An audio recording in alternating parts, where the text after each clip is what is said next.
पखो भरिसां rice canal मां निकिरंदड़ घनौर शाख जी पुछड़ी ते पाणी न पहुतो जॾहिं त आबपाशी खातो लाड़काणो मुंड जे आबादगारनि सां ॿिट बणिजी शाख में गैर कानूनी ॻंढा ॾेई मांडोल ऐं नोलियूं लॻाए छॾियूं आहिनि जिन सबबि शाख जो पाणी ॾींहं राति चोरी थियण लॻो आहे।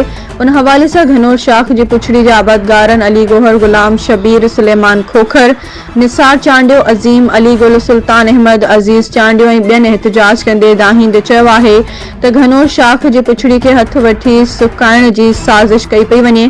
आबपाशी खाते जा अमलदार दारोगा ऐं बेलदार शाख जे मुंड जे आबादगारनि खां पैसा वठी गैर कानूनी मांडोल ऐं नोलियूं हणाए ॾिनियूं आहिनि जंहिं सां पाणी चोरी थी रहियो आहे जॾहिं त वाहन जा मुंहं पेच जे हिसाब खां वधीक कया विया आहिनि जेको पुछड़ी जे हारियुनि सां सरासर ज़ुल्म आहे। अहिड़ियूं शिकायतूं आबपाशी जे आला ऑफिसर एसडीओ ऐं एसी सां कयूं था त हू बि ॿुधण लाइ तयार नाहिनि बस टीम मोकिलण जो चई टारे था छॾनि।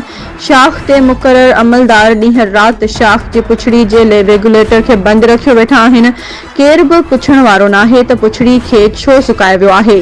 पुछड़ी ते पाणी जी एतिरी त खोट आहे जो सारियुनि जो बेजारो बि नथा पोखे सघूं। अहिड़ी सूरतहाल में बि आबपाशी अमलदारनि खे को रहम नथो अचे त पुछड़ी ते पाणी पहुचाइण वेतर दाबा ॾेई रहिया आहिनि त का बि शिकायत कई त पुछड़ी जो पाणी सफ़ा बंदि कयो वेंदो।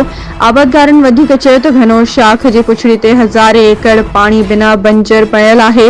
होॾां आबपाशी अमलदारनि जो चवणु आहे त घनौर शाख ते पाणी जी का बि खोट नाहे। कुझु ॾींहं मथां खां ई पाणी घटि हो जंहिं करे छॾियल पाणी पुछड़ी ते न पहुची सघियो हो ऐं हींअर पाणी जी गेज वधाए पुछड़ी ताईं पाणी पहुचायो वियो आहे। बाक़ी मुंड जे आबादगारनि खे चोरी पाणी ॾियण ऐं गैर कानूनी मांडोलनि जो इल्ज़ाम बेबुनियाद आहिनि।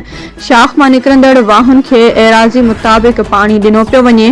किथे बि पाणी चोरी न थी रहियो आहे। असांजी पूरी कोशिश आहे त सभ खां पहिरियां शाख जी पुछड़ी ताईं पाणी ॾेई सारियालो फसल पोखरायूं ऐं तेल जे आबादगारनि जी बेचैनी ख़त्म कयूं। पाणी जे सही विर्छ लाइ असांजो अमलो ॾींहं राति शाख जी चौकसी ऐं गश्त करे रहियो आहे त किथे बि कंहिं आबादगार सां नाजाइज़ी न थिए ऐं न ई पाणी चोरी थी सघे।